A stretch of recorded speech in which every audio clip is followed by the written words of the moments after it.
Good evening, I'm Sangeeta, Kandola. An inquest into the death of convicted terrorist Suhail Ahmed has heard in recent days how he openly talked about wanting to carry out attacks when he was released from prison, which he did on Streatham High Road. Today we learnt about his attempt to deceive those trying to guide and mentor him. He told them he had changed his ways, and as Sam Holder reports, they believed him. Suhail Ahmed claimed he'd seen the errors of terrorism, that he was a changed man. But here he scopes out the street in Streatham that would be his target. In one shop, he makes a note of where the knives are kept. In another, buys iron brew bottles that he'd use to create a fake suicide bomb. To his two mentors, assigned as part of a Home Office rehabilitation scheme, the convicted terrorist seemed happy, relaxed. He seemed to have renounced his ways. On the 31st of January last year, he told one that he realised people who hurt others, like through terrorism, were pushing people away from the faith and causing hatred. But the next day, Suhail Ahmed came here to Streatham and carried out his attack, stabbing random people. His mentors told the inquest they were shocked, gobsmacked, that he was responsible.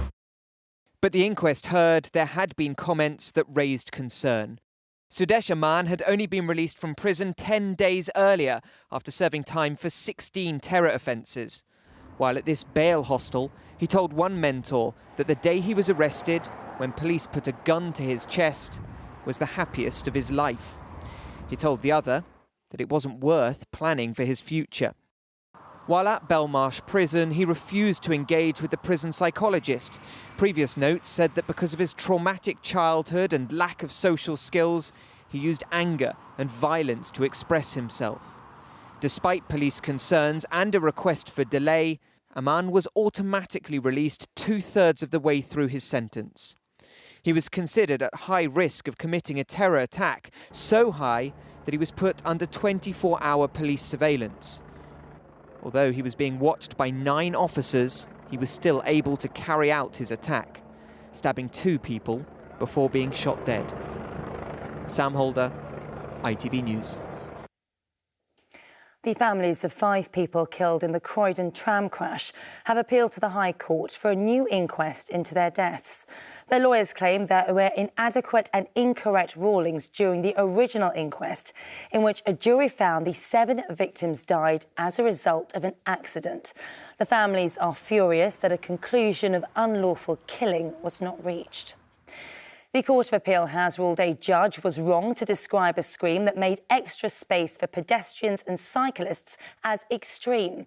The Bishopsgate initiative was introduced in July last year. TfL hoped it would encourage Londoners to walk or cycle and minimise the spread of COVID. Today, 3 appeal justices said there was no proper basis in the previous ruling.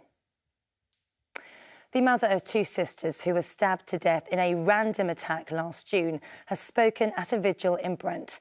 Mina Smallman said everything she was doing now was for her daughters, Biba and Nicole, and for girls everywhere. Rachel Brown reports. A moment to reflect. Often the absence of noise can bring some clarity of what we're searching for. This is not just about hope, but also about creating meaningful change. It's been just over a year since sisters Nicole Smallman and Biba Henry were murdered. That night it was Biba's birthday. They were dancing in the park, enjoying life.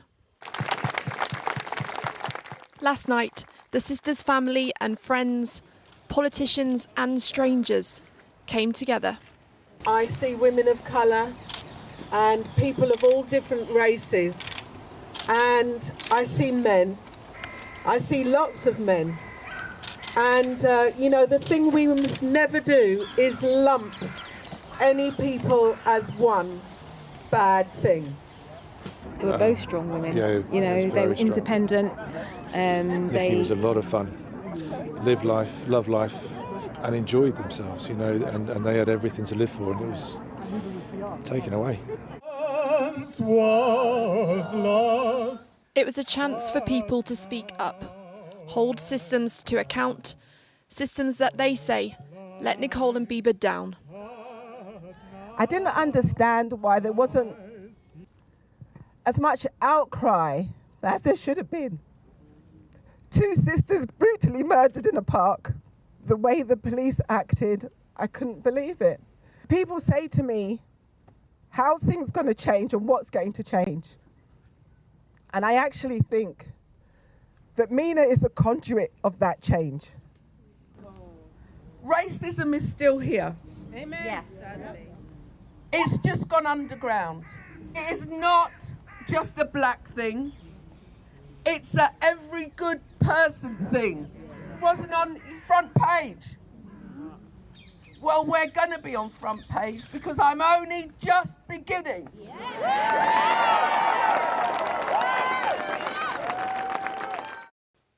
Bieber Henry, Nicole Smallman. They say we must keep saying their names.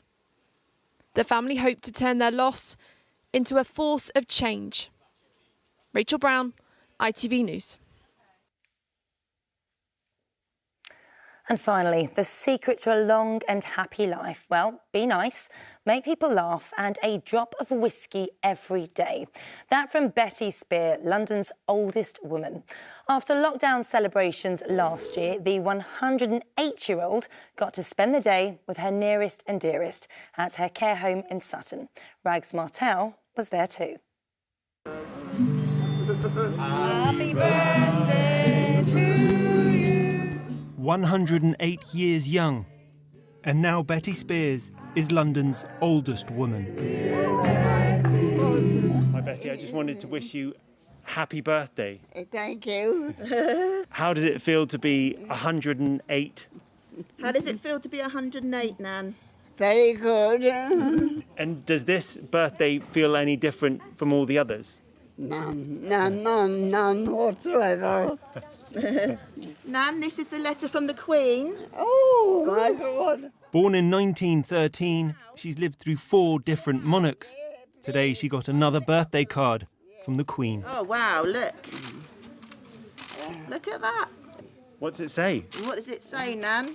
I'll read it out, Nan. I was pleased to learn that you are celebrating your 108th birthday on the 4th of August 2021. My best wishes to you on such a remarkable achievement, Elizabeth R.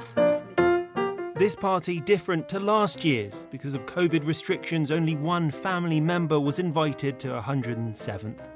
But even then, everyone at her nursing home still managed to rock on.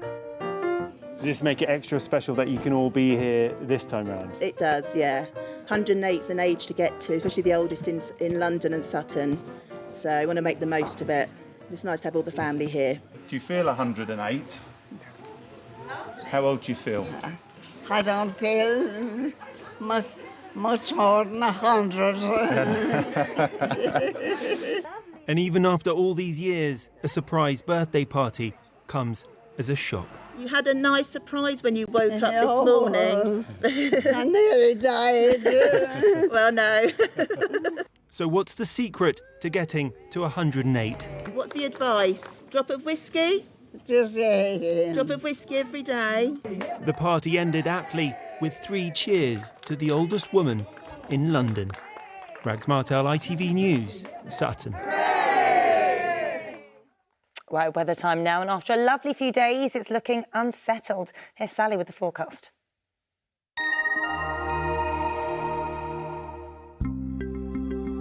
Making the most of it, whatever the weather. Octopus Energy sponsors ITV London weekday weather. Hello and a very good evening to you. Hope you've had a lovely day. Some really nice weather around. Don't worry if you missed the sunrise. We've got it all covered here. This is Bushy Park again, and it was on fire this morning in Twickenham. But the weather's set to become a bit more unsettled over the next few days. Tomorrow looking breezier with some patchy rain around. The worst of the rain, though, looks like it's going to go further north in the UK, so we're avoiding the worst of it. And then Friday to Saturday, the chance of some heavy and thundery showers, although they are moving through fairly quickly at the moment, so hopefully the impact's not too bad. Do keep an eye on on the forecast. Now, tonight, not a lot going on. More cloud moving in, though. That'll just help those temperatures stay a bit milder than they did last night. And tomorrow, not too bad to start the day. A bit cloudier than it was this morning. But we are going to see the breeze picking up as we head through the day. A few showers moving in late morning into lunchtime and some patchy rain around as well. And those conditions just taking the edge off the temperatures, so a little bit cooler than today. Now, into the evening, that patchy rain continuing to move through, trying to clear, but struggling a little bit, some of it lingering. And then the risk, as I said, of those heavy and thundery showers Friday into Saturday. Keep an eye on the forecast for those things easing Sunday and more so into Monday. That's it. Good night and sleep well. Octopus Energy sponsors ITV London weekday weather.